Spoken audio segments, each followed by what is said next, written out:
What's going on, guys? Today we're working on WD SA510. I'm pretty sure that every data recovery store had seen one by now. It's a really common unit. We get a lot of them.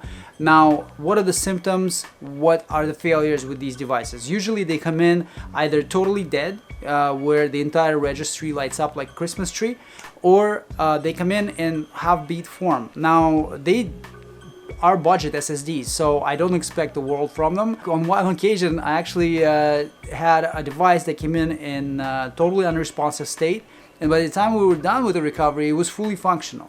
So it healed itself during disk imaging. So what supported that, I don't know. I have never seen it happen again, but it did work, and I do have a recording of it. Eventually it will be posted here. Now this video is very descriptive. It's about half an hour. I'm gonna put timestamps in the description of this video. If you ended up on this page because you're looking for a solution for your device specifically, and you don't care how it works, what makes it difficult to recover or what makes it easy to recover, click the link in the description. It's gonna take you to our website. You can request the services there. But other than that, enjoy the show. Let me just connect this to PC3000 portable.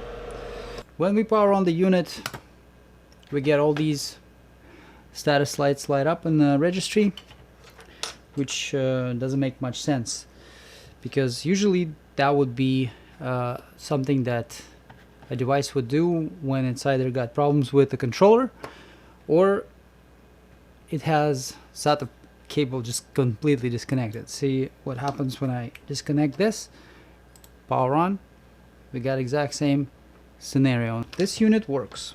So when I have this unit connected, let's power down, click, click. Yeah, so when we have this device connected and powered on, you can see that it comes ready. Our consumption drops down to 60 milliamps. What is it at the start? 110. Okay. So we do have some problems here, guys, for sure, because you see when we switch the bad one on, consumption is double.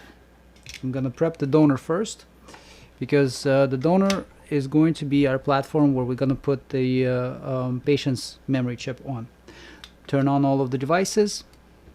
Controller is where I think the issue is on the original unit, and if that's the case, we might be screwed, because I think the controller on this unit is not swappable, meaning that it's not going to be accepting a donor NAND. So the NAND that's here, if we swap it over to this board and the issue is still there, then potentially the issue could be with the NAND, but I doubt it. We're not gonna go through that route. We're just gonna confirm that the unit is working. This is a SanDisk Milpitas controller. It should give us that recognition when we connect it all by itself. Alright, so the heat, I'm gonna set it to 390.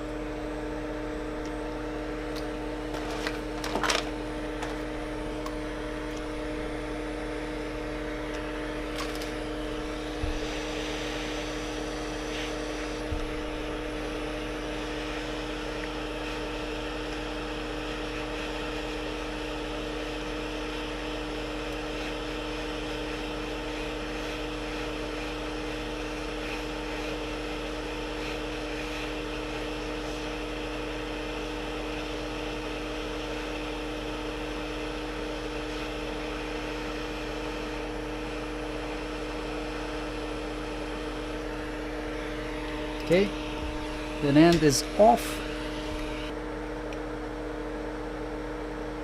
Just freshen this up with some leaded solder.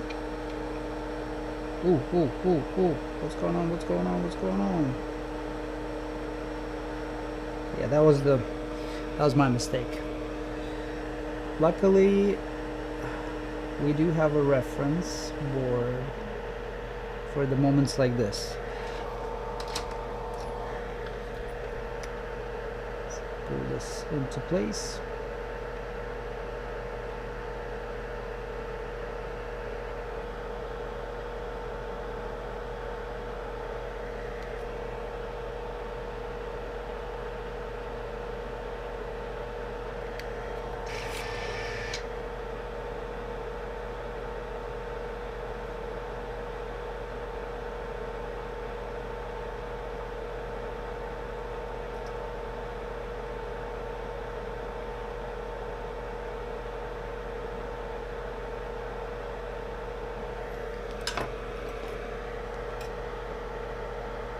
Yeah, so it's probably that one.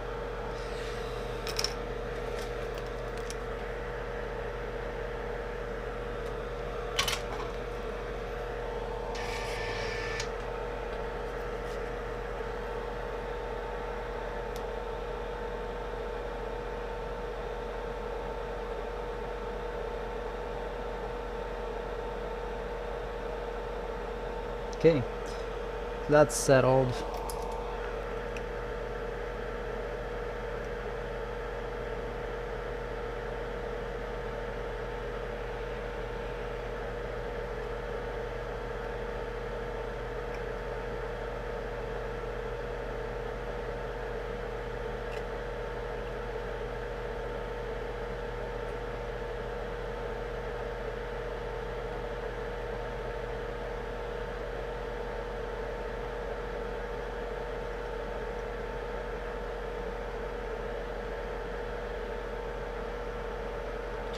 Alright, so you see how I removed the NAND? I'm not even going to clean this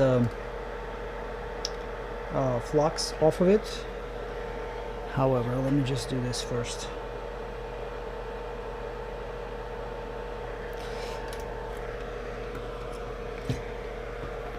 Right there, I'm just plugging in the device while it's still in the jig. And when we go to PC3000 power up, we get proper lights here. We don't have anything abnormal, and we got good consumption, 70 milliamps. And when we go into universal utility, we get Milpitas controller recognition right there. So the board is good. I'm gonna take it off and I'm gonna set it aside. Now it's turn for our patient to reveal the issue. I'm gonna take off the NAND from here.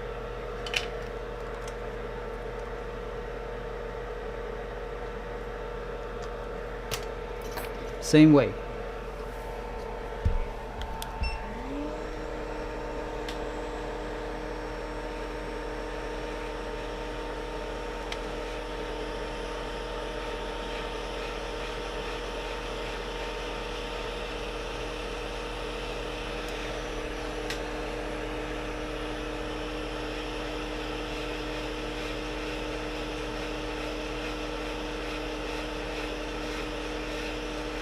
The dot is here, pointing to the star.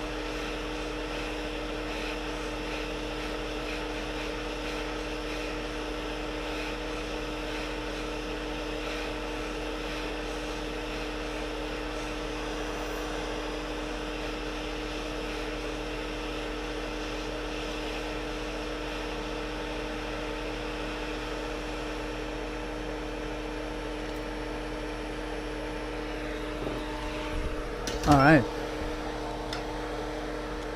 There might be some bridged pads here, so I want to get rid of that, clean them. Try not to repeat the same mistake we had on the donor unit.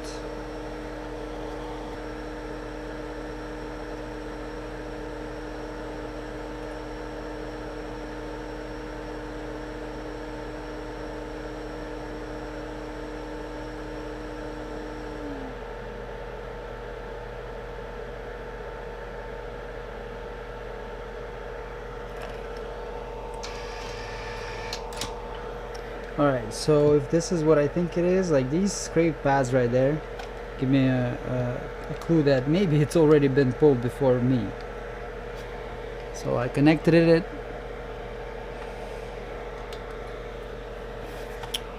Shut it off.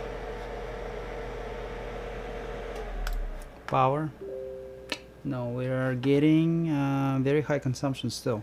If there is no problem with the controller, we can still save this unit, because swapping it over to the donor, in my personal opinion, is a key to no success.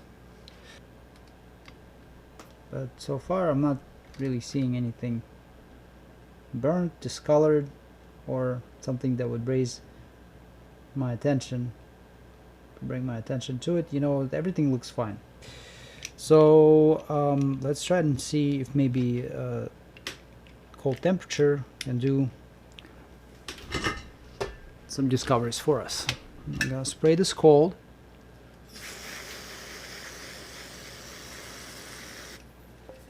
Give it a second.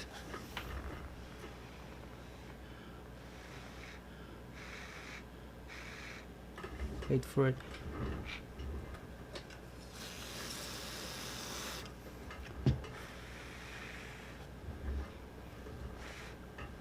Alright, let's power up and see what gives away first. Yeah, so the first thing I see that's getting warm is the controller right there. Everything else seems to be still cold.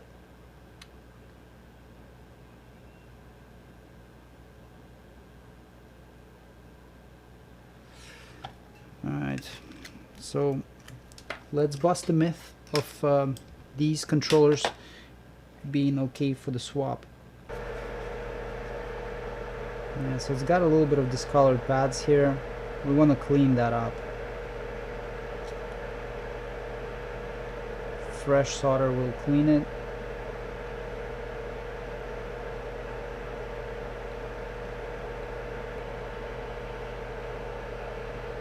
Clean it.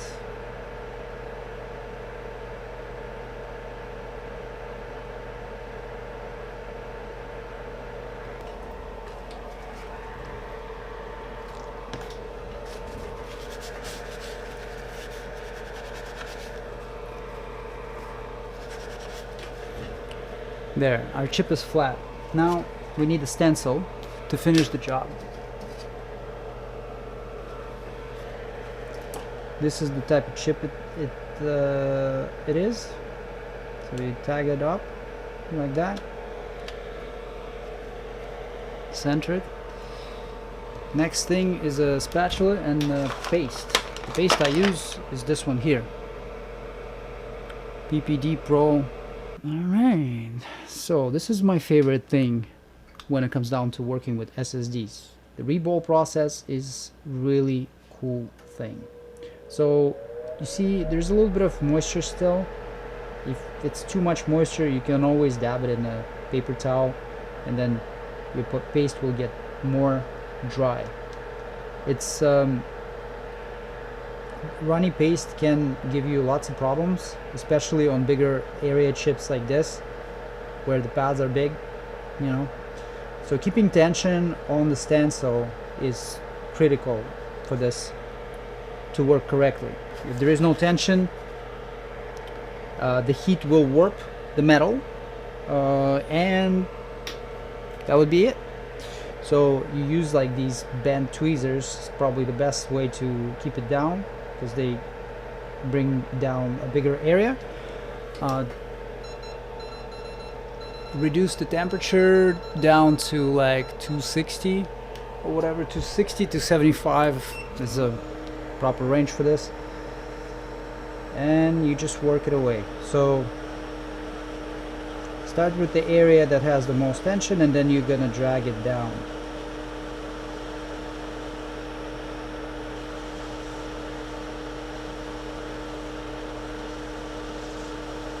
There we go. Try not to rush it. I mean, you know,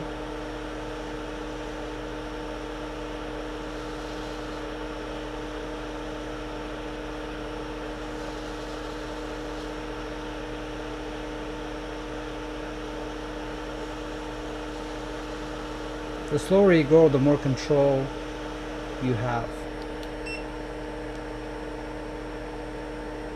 And that's it.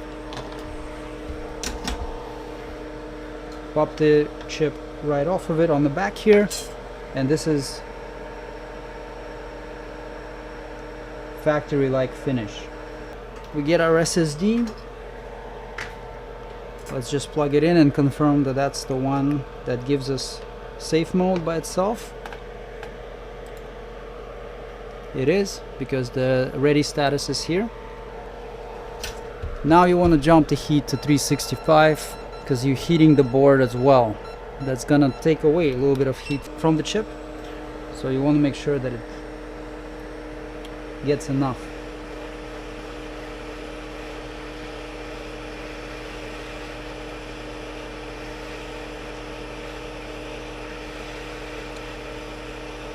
Now if these boards are compatible,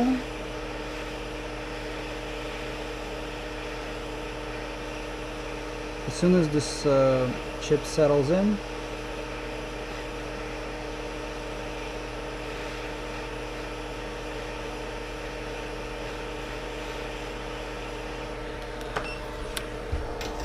we can start.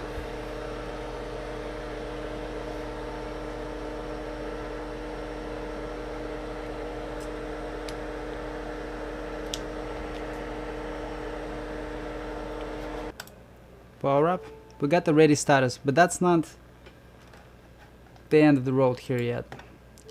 Let's open up the utility and see if we're gonna get Milpitas or if we're gonna get the serial number. And you guys see here we got Milpitas. And that shows, my friends, that the controller is not exactly compatible with our unit, sadly. Let's connect this thing up, see if we notice any abnormal voltages, because right now the device should still send voltages out if it's working correctly. Although obviously it's not working correctly because of the status lights that we're getting all over the place here. But at least we can see if some of these numbers show any information that can help our cause. Yeah, so we got 5 volts here. We have 1.1 here, 2.6, 0.9, 2.6. As far as the power goes here, everything is ringing out good.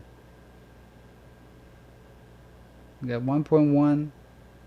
Yeah, I really don't think there is anything wrong with this device other than a bad controller. It's the last thing that we can try here. Absolutely last thing to try is to remove this controller, but I really don't want to do that.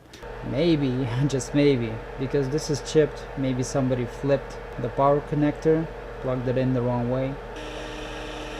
Yeah, this glue really doesn't want to remove easily.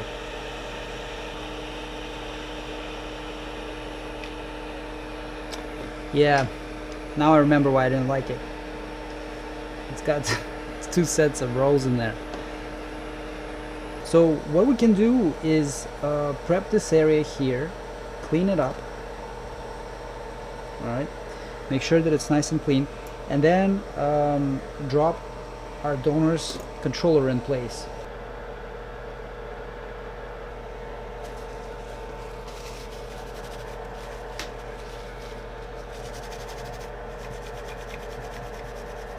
That looks pretty decent. I think that we can land the controller into this already.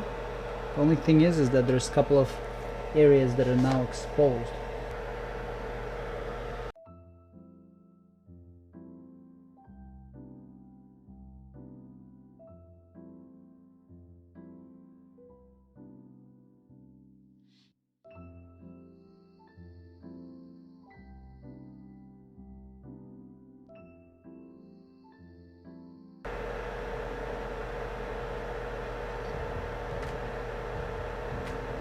Okay, so let's pull the controller from this device. I'm gonna mark it right here with this line, so that's the one that we know that works.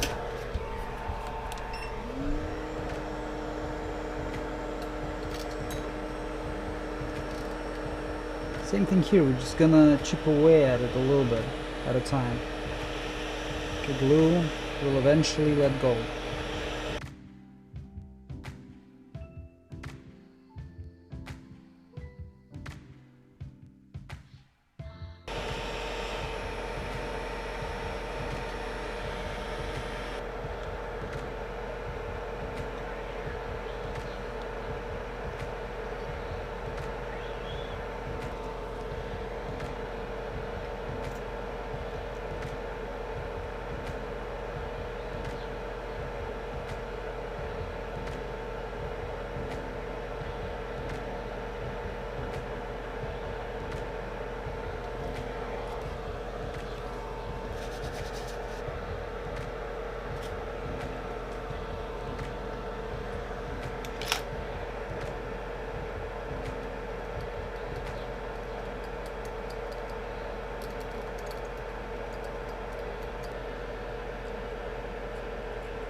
There is a little bit of a risky way, which I think is going to be totally fine for us, just to confirm the theory. The device we got here, right now, it's completely flat.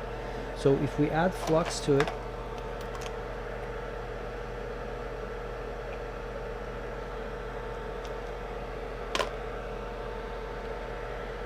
if we pre-tin the perimeter,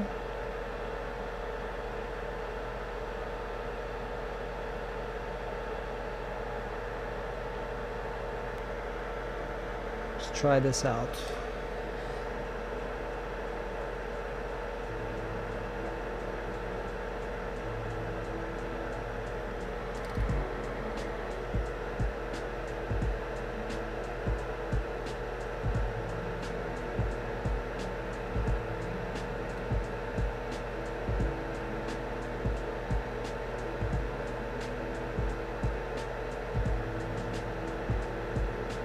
Alright, drop the airflow down.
I think that's good.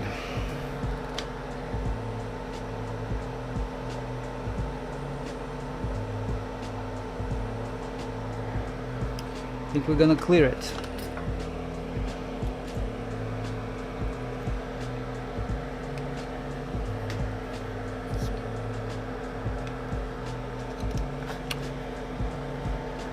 Power up.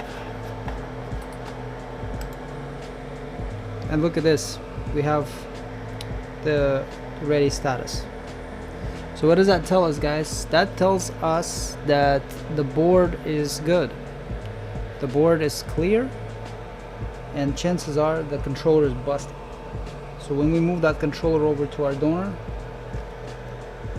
now we're getting Milpitas here, we're gonna end up having a non-functional device, just like we did before.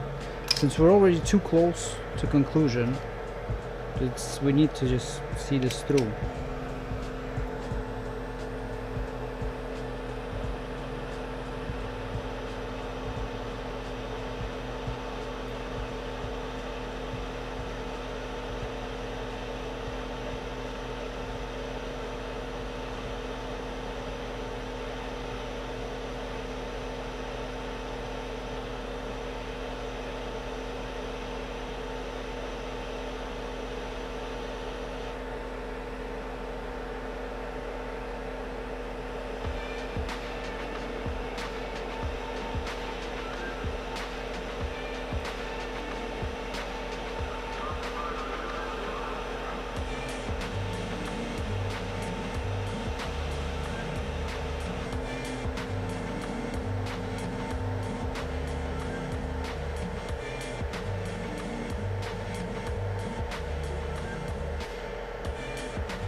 So yeah, as you can see, it's still in the same type of short, completely swapped over to a new board. Unfortunately, options to recover it are very, very limited at the time. Right now, it's February 2024, and there are no vendor-specific utilities for this controller. There are no loaders, and there is no option to build and recreate a translator if the original controller is dead. Now, I'm still not sure on what level controller is tied to the memory, but there is a hookup somehow. I've seen different opinions and different inputs on to what can be done and how easy they can be dealt with. In my opinion, they're not easily dealt with devices. They do come in with component level failures sometimes, that if it's a generic component, you can simply replace it and you'll end up with a functional unit. But if it's one of the critical components, it's a whole different animal. These are the only two components that involved in data, and without each other, they don't want to work.